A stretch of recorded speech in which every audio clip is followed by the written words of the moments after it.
오늘 월요일 아침 말씀 이 요한계시록 13장에 있는 말씀들은 이제 다니엘서에 나오는 묵시록 다니엘서에도 나오는 말씀들이 이제 반영이 되고 있고요. 한마디로 말씀드리면 지난주에 말씀드렸던 것처럼 이 땅에 7년대 환란이 마지막 때 임하게 될 때에 앞에 전반부 3년 반은 성도들이 많은 어려움과 고난을 받게 됩니다. 많은 고난을 받게 되는데, 그러나 그거는 또 한 번의 기회가 되는 시간들입니다. 그 기회는 어떤 시간이냐면 이 땅에 한 사람이라도 더 복음을 듣고 예수님 영접하고 구원받을 수 있도록 성도들은 순교자들이 나오고 여러 가지 교회와 성도들이 고통을 당하지만 그러나 담대하게 복음을 전할 수 있도록 기회를 주시는 시간, 이제 3년 반 동안 펼쳐지고 그리고 하늘에서 하늘 전쟁이 열립니다. 하늘 전쟁이 열려서 미가엘 천사장과 이 사탄이 싸우다가 미가엘 천사장이 승리를 하는 거죠. 그리고 이 마귀, 사탄 마귀가 하늘로부터 쫓겨납니다. 그 쫓겨난 마귀가 이제 상처를 입고 땅으로 내려오는 거예요. 땅으로 내려와서 이제 마지막 발악을 하게 되는 것입니다. 그게 바로 이 땅에서 벌어지는 영적 전쟁이에요. 그래서 더욱 치열한 우리 성도들에게는 이제 전쟁이 벌어져서 전쟁이 많은 것 같은 치열한 싸움이 돼요.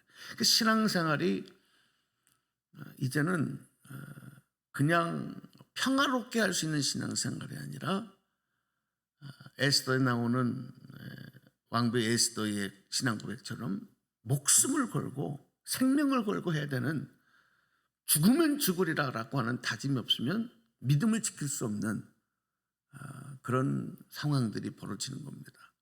왜냐하면 전쟁이기 때문에, 싸움이기 때문에. 겉으로는 여러 가지, 어제 주일 설교에도 그런 말씀을 좀 드렸지만 예수님의 재림이 임박해 올수록 여러 가지 상황, 이유 때문에 교회가 핍박을 받게 되고 우리 성도들이 주님의 몸된 교회에 집중해서 함께 믿음의 공동체를 이루어 신앙생활하는 일이 방해를 받기 시작합니다. 세상의 문화의 변화, 세상의 여러 가지 사조의 변화들, 이데올로기의 변화들, 개인 인본주의적인 어떤 성향들, 편의주의적인 성향들, 여러 가지가 복합적으로 되면서 교회 중심적으로 모이기가 어려워지면서 이제 개인화되어지는 모습들이 펼쳐지고, 그러다 보면 어떻게 되느냐, 우리가 코로나 때 경험했지만 이제 믿음을 스스로 지켜야 되는, 근데 이것이요, 누가복음에 보니까 예수님께서 우리에게 마지막 때가 임할 때에 주시는 경고가 되게 하더라. 지구상에 있는 모든 사람들에게 동일하게 이런 고난의 때가 오고, 그러므로 스스로 조심하라, 스스로 믿음을 지켜야 된다, 이렇게 경고한 말씀들이 누가복음에도 기록이 되고 있어요. 그 신앙생활을 이제는 교회와 목회자들이 책임지기가 어렵다.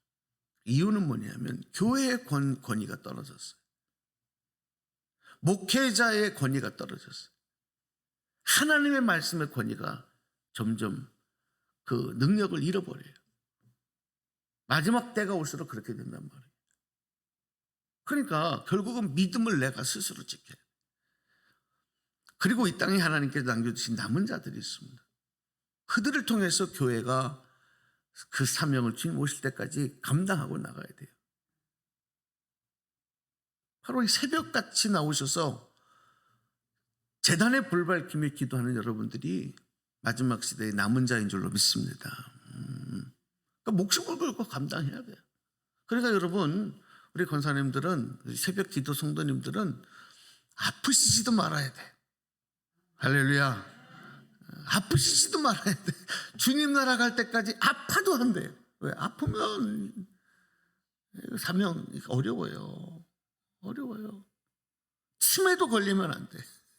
할렐루야. 정신이 더 맑아져야 돼. 깨어 있어야 되는 거예요. 가정에도 복을 받아야 될 줄로 믿습니다. 그래야 집중력이 생겨요. 이게 개인의 어떤 복을 위해서, 기복을 위해서가 아니고 영적 사명을 위해서.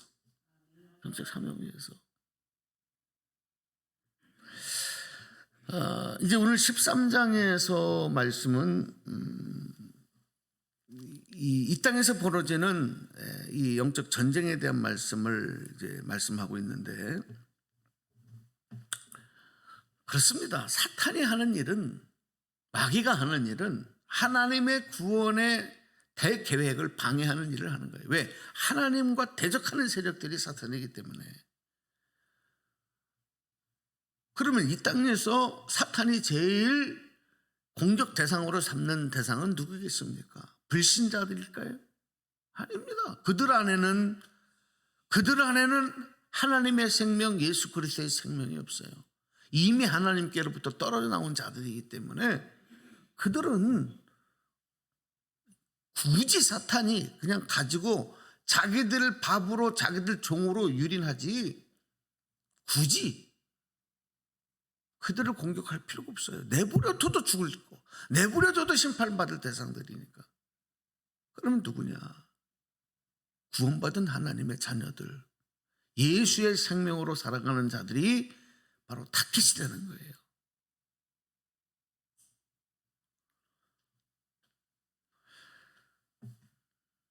그리고 이 땅에서 자기들의 세력을 점점 확장시키기 위해서 발버둥을 칩니다. 그런데 그러면 오늘 우리 그리스도인들 성도들이 이 사탄과의 영적 전쟁을 벌일 때, 자, 어떻게 해야 승리할 수 있느냐? 이 사탄은 하나님의 천사는 미가엘과 싸울 정도로 강력한 힘, 물론 패배했지만 감히 하나님의 구원의 계획에 세상 말로 맞짱을 뜨겠다고 대드는 자들이에요. 강력하단 말이에요. 영적으로. 우리는 육신의 힘을 입고 살아갈 때 그들을 대적할 힘이 우리에게는 없어요. 인간에게는. 그럼 어떻게 하면 이길 수 있느냐? 방법이 하나밖에 없습니다. 예수 그리스도의 보혈로, 예수 그리스도의 생명으로, 성령으로 무장하는 거예요. 할렐루야. 그러니까 자꾸 얘기하는 거가, 반복하는 게 성령 충만해라, 성령으로 무장해라, 하나님의 전신갑주를 입으라, 말씀으로 무장해라, 영적으로 깨어있어라. 이거 뭐냐면, 아무리 무슨 좋은 대학을 나오고 세상에 직업이 좋고 돈이 많고 어쩌고 저쩌고 소용없습니다. 이 영적 전쟁은 그거 갖고 되지가 않아요. 예수 그리스도의 생명, 예수 십자가의 보혈의 능력이 아니면 싸울 수 없어요. 아니, 사탄이, 마귀가 자기들의 대상으로 여기질 않는단 말이에요.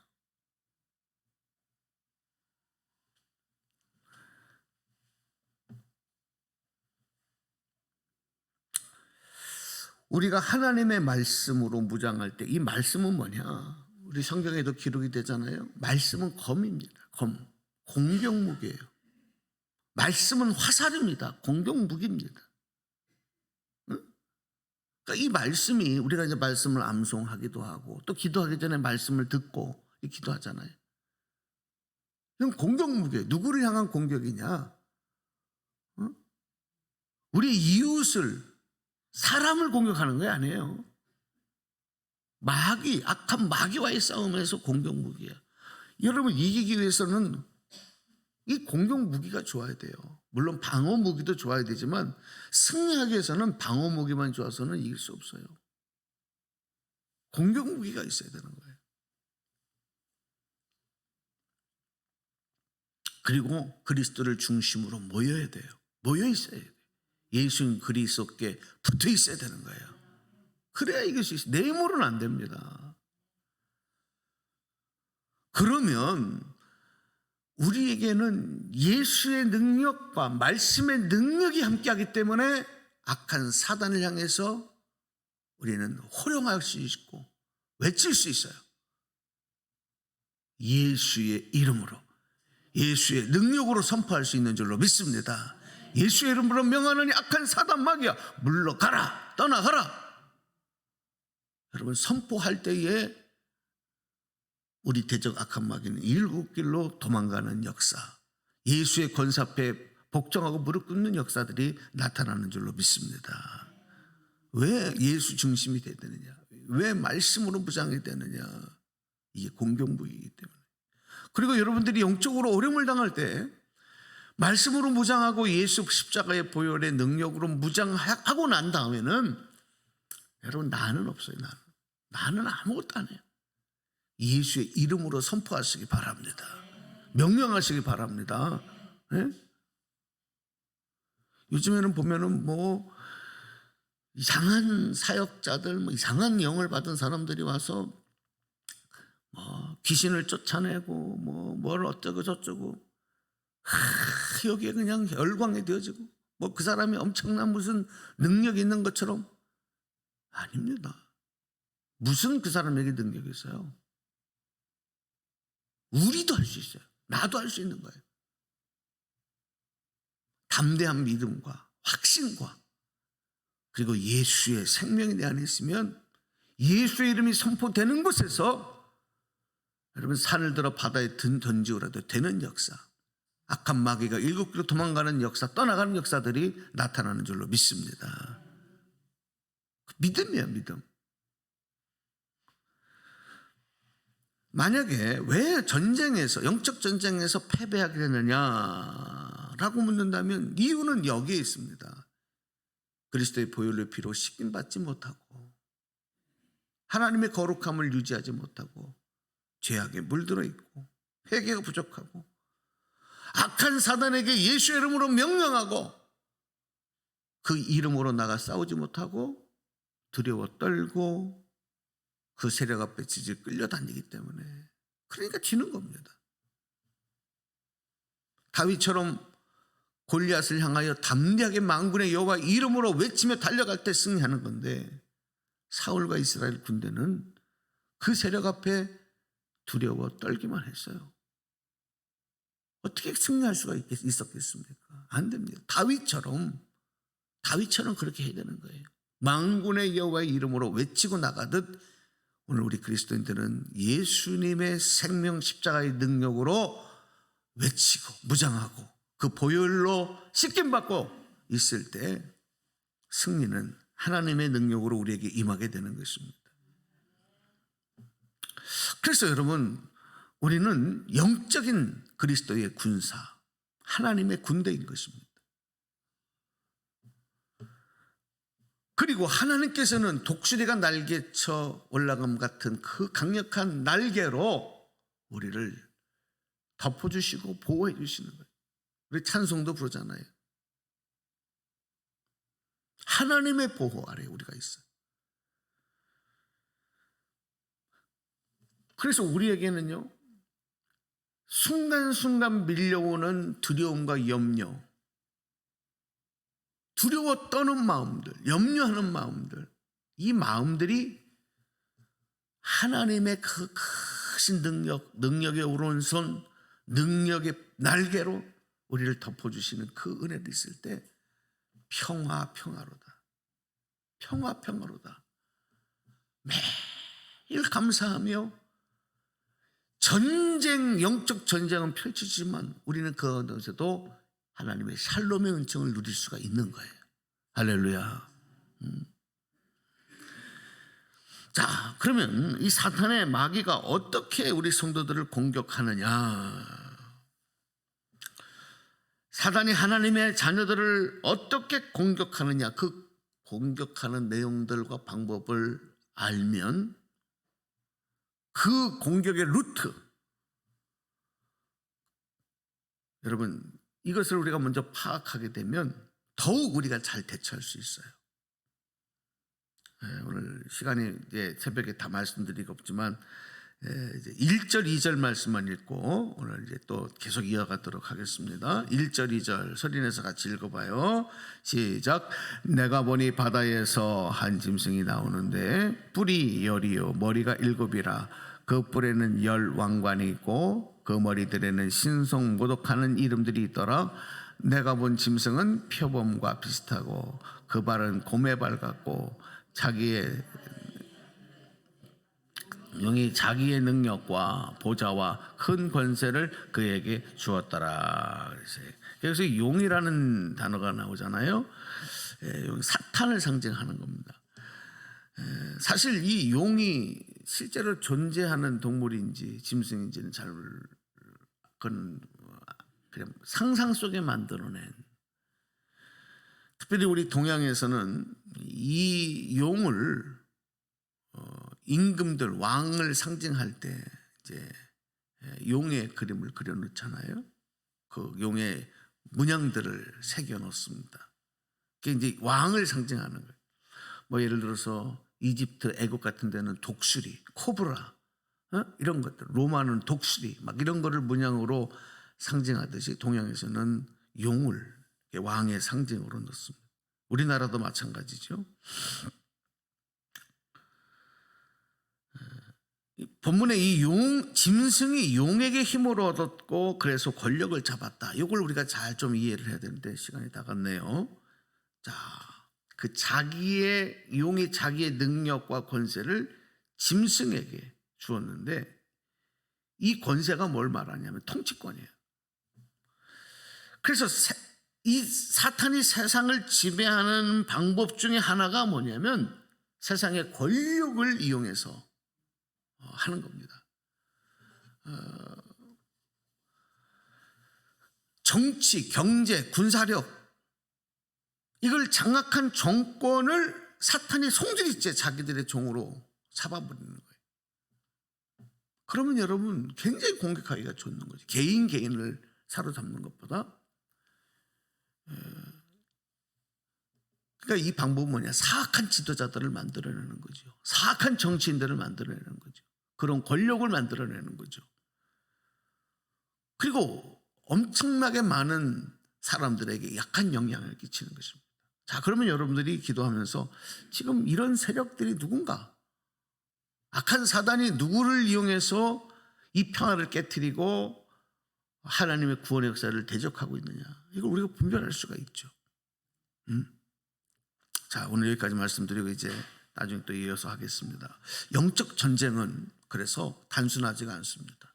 나라 민족을 위해서 왜 기도해야 되는지, 이 사회 죄악을 위해서 왜 기도해야 되는지, 문화의 흐름을 위해서 왜 기도해야 되는지, 다음 세대 젊은이들을 위해서 왜 기도해야 되는지, 이게 다 영적 전쟁과 상관이 있어요. 오늘 여러분들이 더욱 깨어 기도하시면서 이미 우리에게 승리 약속 주신 그 소망 붙잡고 오늘도 예수의 이름으로 담대히 외치며 나갈 수 있는 승리하는 여러분의 삶 되시길 주님의 이름으로 축복합니다. 축원합니다. 기도하겠습니다.